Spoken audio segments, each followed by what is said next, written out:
We are listening and talking to Dave Taylor, who is, I would have to say, one of the most popular drummers in the Detroit area.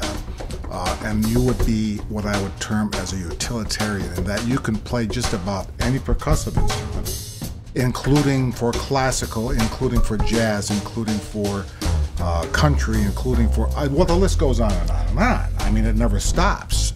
So you've been doing this for a long time, and you've been in and out of our studio for a long time, for at least 25 years now. How old were you when you started? 5. 5? Yes. Wow. So. And I also have noticed in one of these photos that we have that you're standing there with Buddy Rich, and you're how old now? 7? In that picture, yeah, I am 7 years old. Yeah. That was the first time my father took me to go see Buddy Rich, and to Windsor at the Top Hat Supper Club, and how cool my is dad that? made it a point to track him down in between one of the sets. And Yeah, very, very cool. Who are some of the name artists that you've worked for? Very many through collaborations with artists in hell, like Johnny Trudell. Right. I got to work with many, many different acts.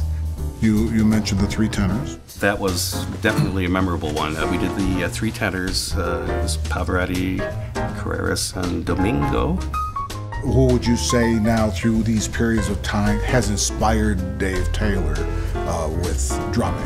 The first biggie was really Peter Erskine. I really saw him as the kind of what you described. Yeah.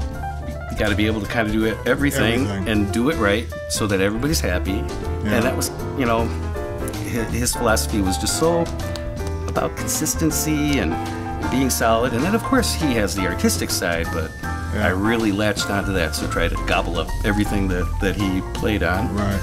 I know you worked with Aretha Franklin.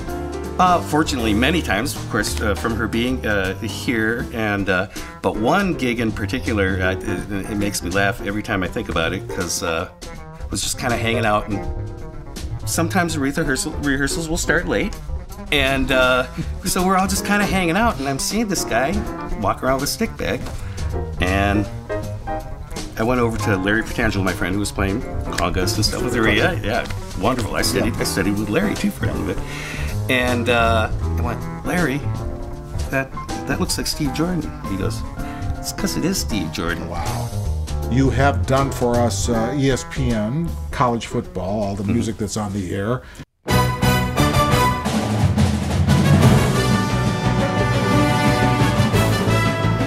It was a pretty elaborate session. Right. Which I love doing with Gerard, because, you know, he's... Gerard Smerick.